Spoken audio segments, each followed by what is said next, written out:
नमस्कार साथियों, स्वागत है आपका हमारे चैनल भगवड गीता वाईटी पर। आज हम एक बहुत ही सशक्त और चेतावनी भरा श्लोक समझने वाले हैं। वह श्लोक है, संस्कृत श्लोक है, यत्तो ह्यपि कौन्तेय पुरुषस्य विपश्चित इंद्रियाणि प्रमाथिनी हरन्ति प्रसभम मन। यह श्लोक सीधे हमारे रोजमर्रा के संघर्ष की ओर इशारा करता है। कैसे हमारे इंद्रिय हमारी ही बुद्धि और विवेक को बहलाकर ले जाते हैं। भगवान कृष्ण यहाँ अर्जुन को बता रहे हैं कि चाहे कोई कितना ही समझदार, विचारशील और संकल्पी क्यों न हो, जब तक इंद्रियों का प्रभाव रहता है, तब तक मन अचानक तेजी से भटक जाता है और व्यक्ति अपने आप को खो देता दिखता है। सबसे पहले श्लोक का सरल सा अर्थ समझ लें।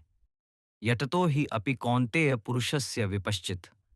हे कौन्तेय, अर्जुन, देखो कि कितने ही प्रयास करो, कितनी भी बुद्धि लगाओ, फिर भी इंद्रियाणि प्रमाथिनी, इंद्रियां ऐसी होती हैं जो मन को उन्मत्त कर देती हैं, मयूर की तरह फुदकती हैं। हरंती प्रस्भम मन, वे मन को भयानक तेजी से छीन लेती हैं, जैसे कोई चक्रीय बवंडर में ले जाएगा।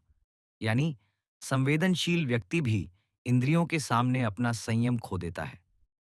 यहाँ एक बिंदु पर ध्यान दीजिए। भगवान यहाँ इंद्रियों को आसान सा दुश्मन नहीं बता रहे, बल्कि वे उन्हें प्रमाथिनी कहकर चेतावनी दे रहे हैं।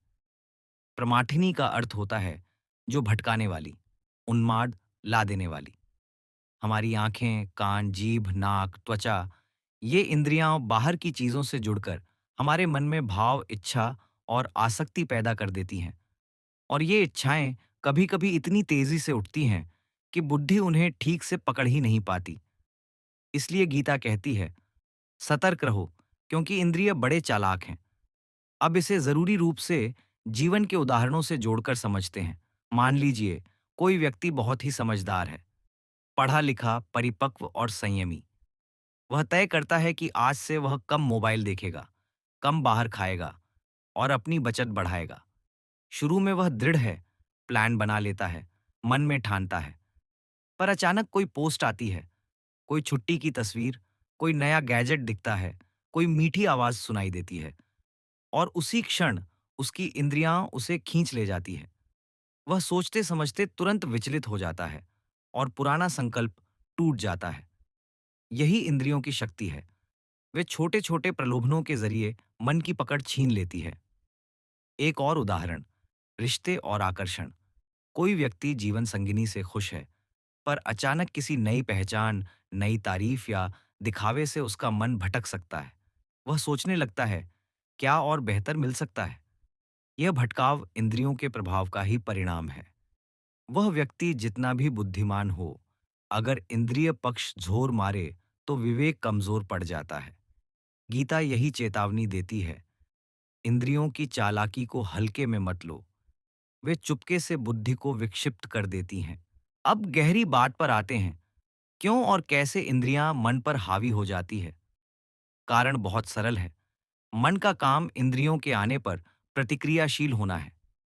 जब आंख कुछ सुंदर देख लेती है, तो मन उस सुंदरता के पीछे इच्छा जन्म देता है। जब जीभ किसी स्वादिष्ट चीज को चखती है, तो मन फिर उसी स्वाद को पाने के लिए सक्रिय हो जाता है। कान जो सुन लेते हैं, वे स्मृति और भावों का जाल फैलाकर मन को खींचते हैं। मन और इंद्रियों का रिश्ता इतनी गहराई में जुड़ा है कि अक्सर चेतना पहले ही बहक जाती है और बुद्धि बाद में सोचने की स्थिति में नहीं रहती। यही हरंती प्रसभम मन का अर्थ है, अचानक तेजी से मन को छीन लेना। तो क्या उपाय है? गीता हमें उसी अध्याय में उपाय भी बताती है। सतत अभ्यास, इंद्रिय निग्रह, ध्यान और विवेक युक्त कर्म। इंद्रियों को पूरी तरह कुचलना नहीं है, वे जीवन का हिस्सा हैं, पर उन्हें नियंत्रित करना है। जैसे आपने एक ट्रेन के इंजन को नियंत्रित किया और सारे वैगनों को सही दिशा में रखा, वैसे ही इंद्रियों को समझदारी से उपयोग में लेना है। ट्रेन में इंजन बिना नियंत्रण के कुछ नहीं, पर सही नियंत्रण से ट्रेन अपना गंतव्य पा लेती है। व्यावहारिक कदम जो हम आज से कर सकते हैं। पहला, जागरूकता। जब भी कोई इच्छा उठे तो उसे नोट करें। मैं अभी क्या चाहती हूँ। ये इच्छा क्यों उठी? यह छोटा सा साक्ष्य मन को रोकता है और इंद्रियों की तेजी को कम करता है। दूसरा, रुकाव की तकनीक। 3 गहरी सांस लें, 10 सेकंड ठहर कर सोचें, फिर निर्णय लें। यह सरल तकनीक कई बार मन को तुरंत प्रतिक्रिया देने से बचाती है। तीसरा, नियमित अभ्यास। प्रतिदिन ध्यान, प्राणायाम या श्वास आधारित अभ्यास रखें। यह मन के रिफ्लेक्स को धीमा कर देता है। चौथा, पर्यावरण का नियंत्रण। जहां प्रलोभन ज्यादा हो वहां समय सीमित करें। सोशल मीडिया, विज्ञापन और फैंसी दुकानें मन को बार बार उकसाती हैं। एक और असरदार उपाय है गुणात्मक लक्ष्यों पर ध्यान। जब आपकी ऊर्जा किसी बड़े उद्देश्य, परिवार, सेवा, अध्ययन या आत्म विकास में लगती है, तो इंद्रियों की छोटी छोटी चाहें पीछे छूट जाती है। जब आपका दिनचर्या मजबूत और लक्ष्य स्पष्ट हो, तब इंद्रियां कम असर करती है। उदाहरण के लिए, एक खिलाड़ी जो ओलंपिक के लिए ट्रेनिंग कर रहा है, वह छोटी छोटी इच्छाओं को छोड़ दे सकता है, क्योंकि उसका लक्ष्य बड़ा स्पष्ट है। इसी तरह, जब हमारी मानसिक ऊर्जा बड़े उद्देश्य में लगी हो, इंद्रियां भी कम तंग करती हैं। गीता यह भी कहती है कि सब कुछ आपकी बुद्धि पर निर्भर है। विपश्चित यानी समझदार व्यक्ति, फिर भी अक्सर वही व्यक्ति इंद्रियों के पकड़ में आ जाता है। इसका कारण यह है कि बुद्धि एक तरफ से ज्ञान ले आती है, पर अभ्यास की कमी होने पर वह व्यवहार में कमजोर पड़ जाती है। इसलिए ज्ञान के साथ अभ्यास, सतत नियम और अनुशासन जरूरी है। बुद्धि अगर केवल सिद्धांत में रहेगी तो जब दबाव आएगा तभी उसकी उपेक्षा हो जाएगी। इसलिए छोटे छोटे अभ्यास, नियमबद्ध भोजन, समय पर सोना जागना, ध्यान, इनसे बुद्धि मजबूत बनती है और इंद्रियों का प्रभाव घटता है। दूसरी ओर, इसे आत्मदया की तरह न लें कि मैं कमजोर हूं, मेरा मन बहकता है। गीता यह भी भरोसा देती है कि हर कोई नियमानुसार अभ्यास से मजबूत हो सकता है। शुरू में आप फिसलेंगे, फिर उठेंगे। बार बार अभ्यास से मन का रिफ्लेक्स बदलता है। जैसे कोई व्यक्ति हर दिन जॉगिंग करने लगता है। पहले कठिन लगता है, पर धीरे धीरे शरीर आदत बना लेता है। वही बात मन के साथ भी होती है। अब कुछ वास्तविक जीवन की परिस्थितियां और समाधान। काम के दौरान अचानक फेसबुक पर एक नोटिफिकेशन आता है और आप ध्यान भंग कर देते हैं। समाधान, डेडिकेटेड फोकस टाइम सेट करें, जिसमें फोन एयरप्लेन मोड पर हो। जब घर में बजट की समस्या है और कुछ खरीदने की इच्छा उठती है, समाधान, खरीदने से पहले 48 घंटे का नियम रखिए।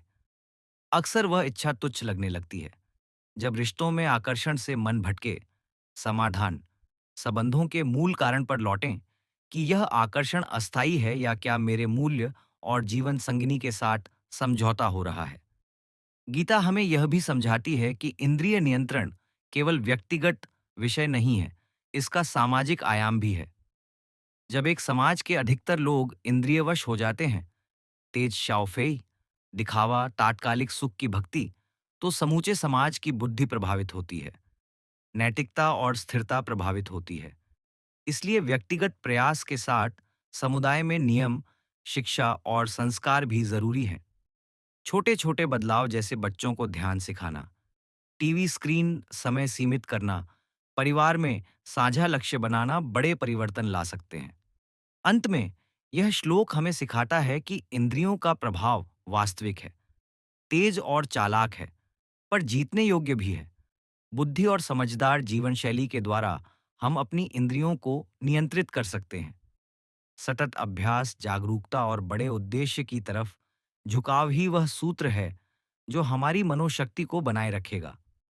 गीता की सीख यह नहीं कि इंद्रियां बुरी हैं, बल्कि यह कि वे नियंत्रित हों, तभी जीवन की दिशा और शांति बनी रहेगी।